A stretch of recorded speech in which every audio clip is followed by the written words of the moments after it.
Bibi Ferreira, por quem eu fui dirigida com muito gosto, é uma das deusas do teatro brasileiro.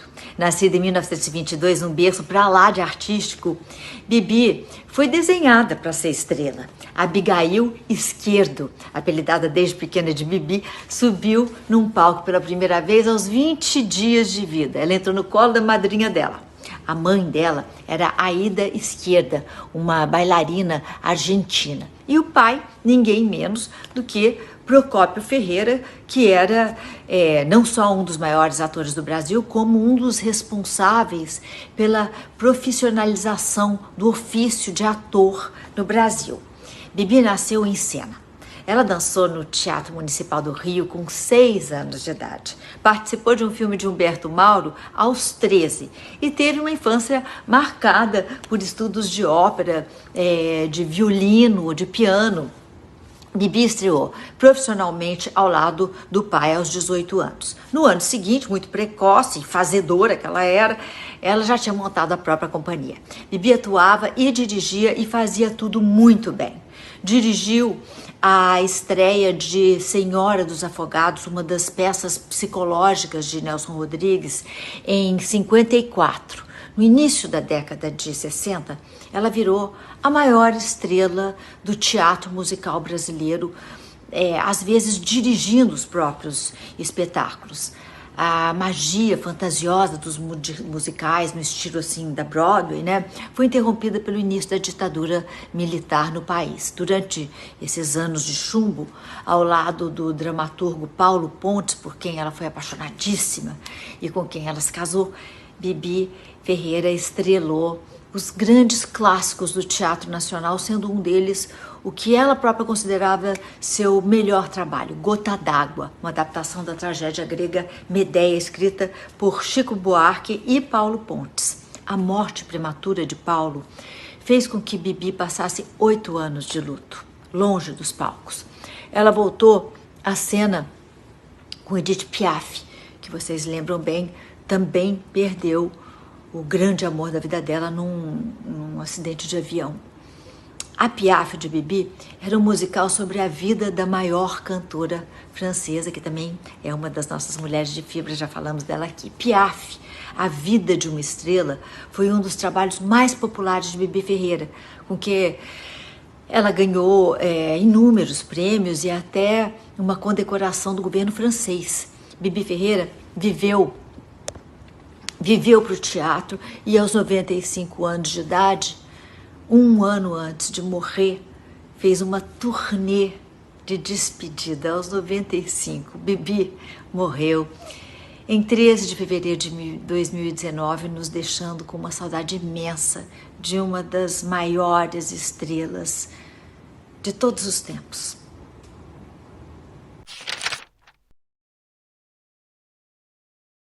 Cacilda Becker era milhares numa só.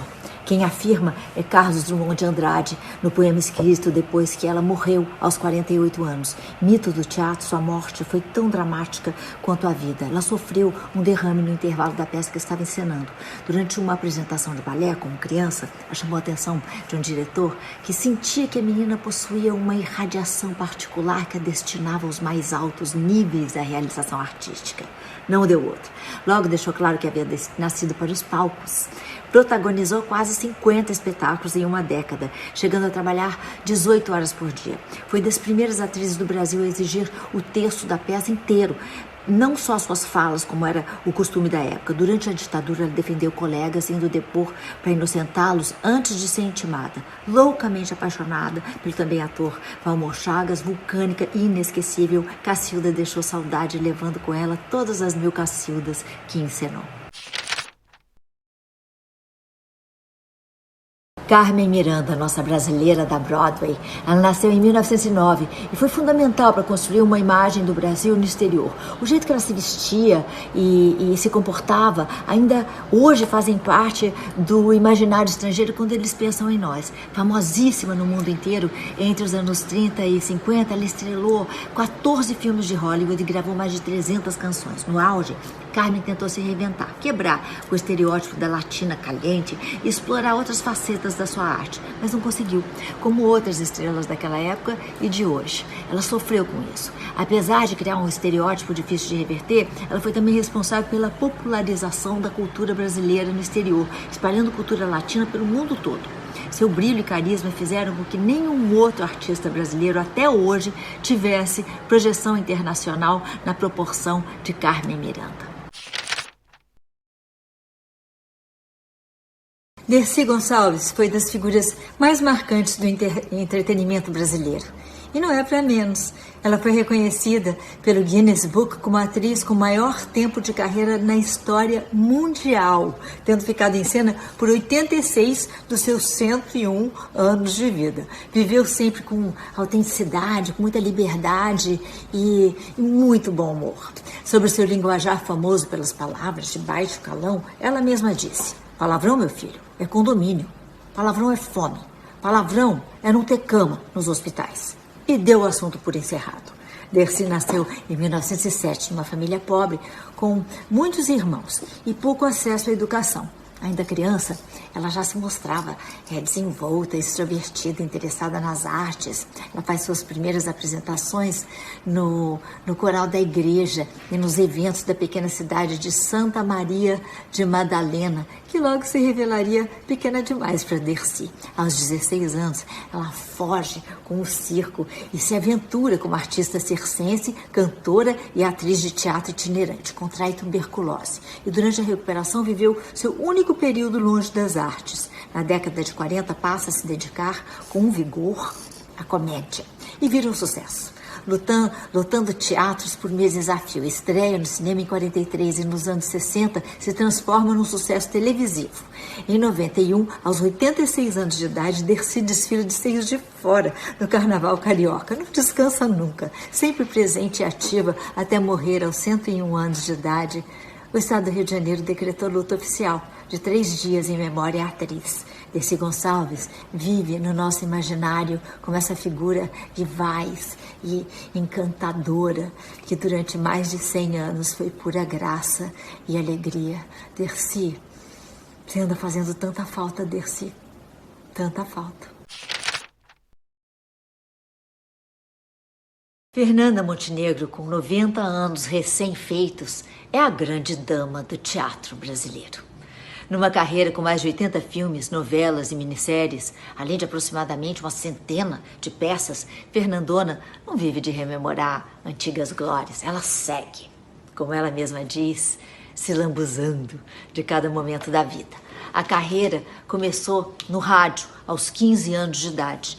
Ficou 10 anos nesse emprego, trabalhando como radialista e atriz de radionovelas. Nos anos 50, foi a primeira atriz contratada pela recém-criada TV Tupi, depois de já ter estreado no teatro ao lado do marido, Fernando Torres. Passou sempre brilhante por diversas das grandes emissoras do país. Os canais mudam, as novelas acabam, Fernanda fica. Sua atuação em Central do Brasil fez com que ela se tornasse a única atriz brasileira a ser indicada a um Oscar de atuação. Deveria ter ganho. Era a melhor candidata, com um trabalho mais nuançado, mais consistente e mais bonito. Foi convidada 2 vezes para assumir o Ministério da Cultura, tanto por Sarney como Itamar, e recusou ambas as ofertas. Disse reconhecer-se melhor nos palcos do que na política. Fez toda sorte de papel trágicos e cômicos e virou a primeira atriz brasileira a ganhar o Emmy. Em mais de 70 anos de carreira, Fernandona fez de tudo e segue nisso. Estreará 2 filmes ainda esse ano e mais um em 2020. Comemorando o próprio 90º aniversário, a grande dama acabou de lançar sua autobiografia, prólogo, ato, epílogo, memórias. Que sorte a nossa, estarmos vivos ao mesmo tempo e pisando este mesmo solo que Fernanda Montenegro.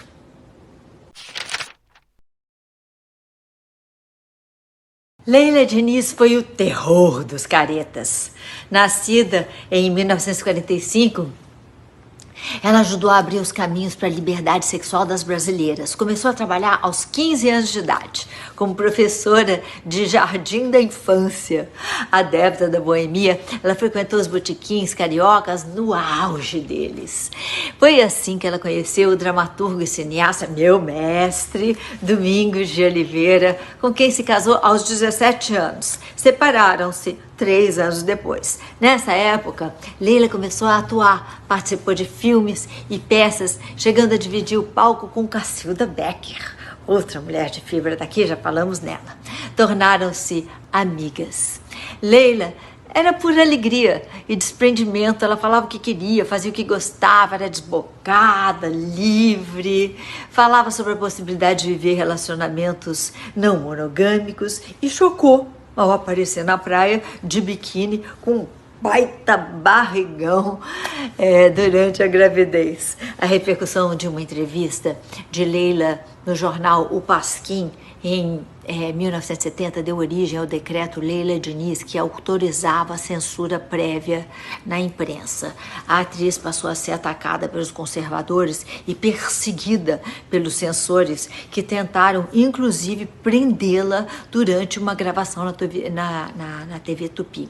A verdade é que Leila teria escandalizado muito mais, não fosse a morte prematura em um acidente de avião aos 27 anos de idade.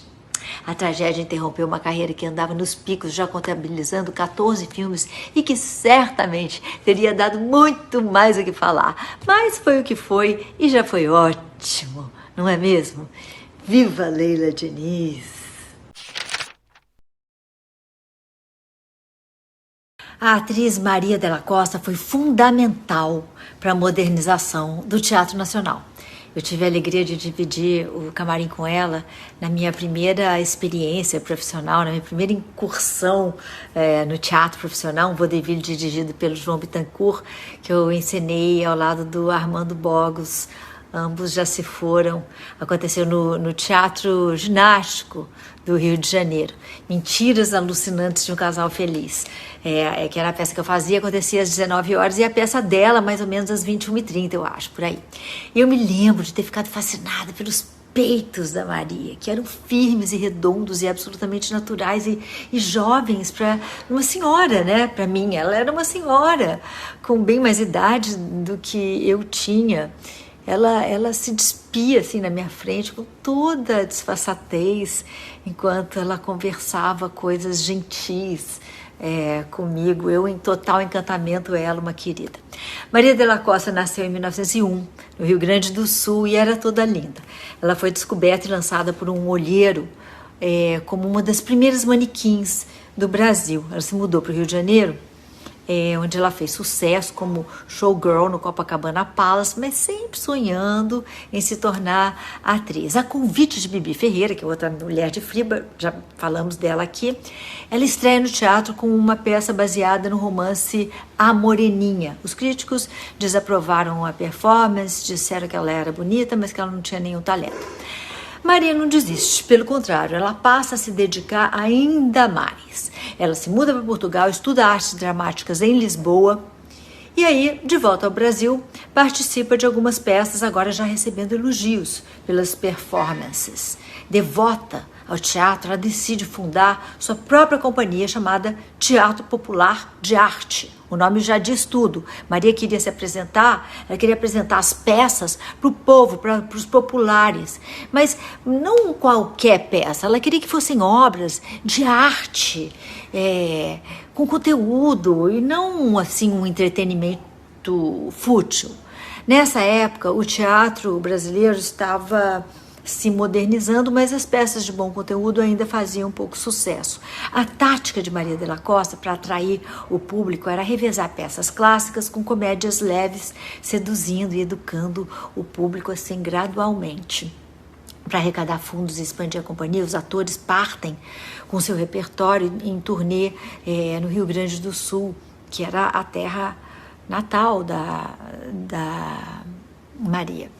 Mas ela logo percebeu que São Paulo parecia ter um público mais promissor e é lá e não no Rio no Rio de Janeiro, nem no Rio Grande do Sul, que ela decide estabelecer sua casa de espetáculos. O Teatro Maria de la Costa era renomado por ter o melhor repertório do país, além de ter ajudado a consolidar a carreira de muitos atores e diretores que são famosos até hoje. O primeiro prêmio, por exemplo, da Fernanda Montenegro, por uma performance teatral, se deu ali.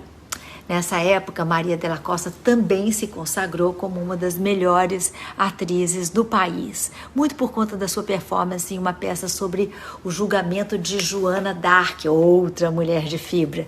Mesmo sendo dona da companhia, Maria nunca deixava de colocar atrizes em ascensão em cena, em papéis que ela mesma poderia ter interpretado. O talento de Maria de la Costa era tão verdadeiro que ela chegou a ser elogiada pela viúva de Bertolt Brecht e pelo próprio Arthur Miller, dois dos mais importantes dramaturgos do mundo. Maria de la Costa sempre bancou seus projetos com dinheiro da bilheteria.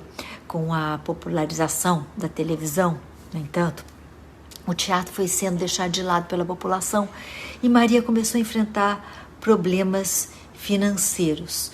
Os projetos da companhia vão se tornando cada vez mais difíceis e escassos, até que Maria resolve se mudar definitivamente para Paraty, onde ela passa a administrar um hotel que ela havia adquirido ao lado do marido e produtor, o parceiro da vida inteira, Sandro Polônio.